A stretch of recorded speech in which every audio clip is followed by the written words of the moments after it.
We've been married 44 years. 44 years. And we've been married 41 years. We've been married 14 years. We have been married for just over a year. At age 19, I went to Africa to do stopgap missionary work for 2 years. At that time, I was engaged to someone else. Vicki was working in a fast food restaurant.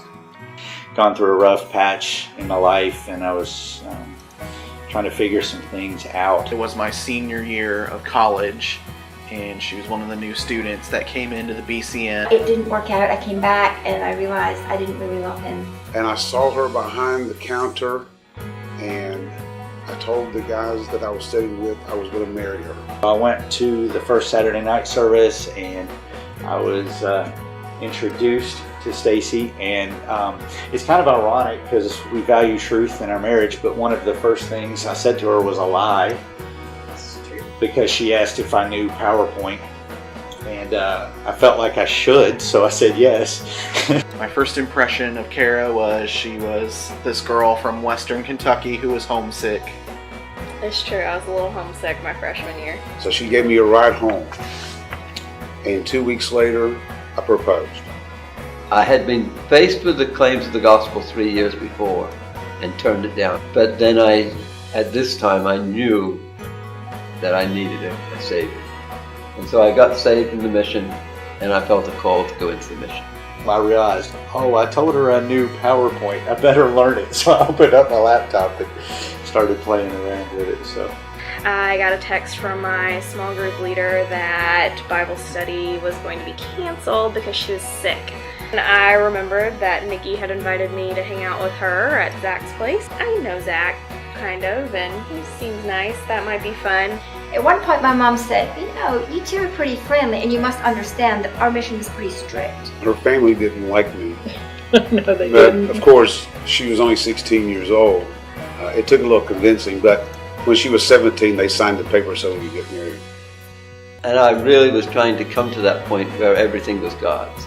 And I felt God said to me, no, don't pursue this. And I came back to Trudy and I said no.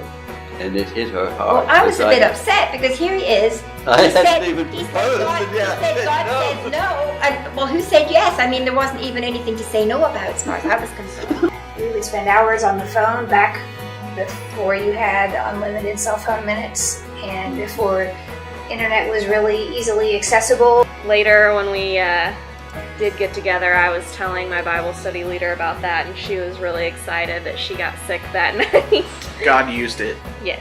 Our eyes met and something passed between us. And I thought to myself, this isn't quite right. If there is still something there after 6 months, we maybe should talk about this. I was on the wrong path as well. And I think he saw us as two people who really needed each other, and just arranged it so it would happen. I don't know, it's a completely different feeling altogether to know that you have somebody that's your support, that cares about you, that loves you. there is no doubt I'm a better person because of the years of marriage that we've had. He just said what he thought about God and everything else. I like this sort of, spontaneous religion. He really balances me out, just personality-wise and temperament-wise. And I think that just as we've grown as a couple,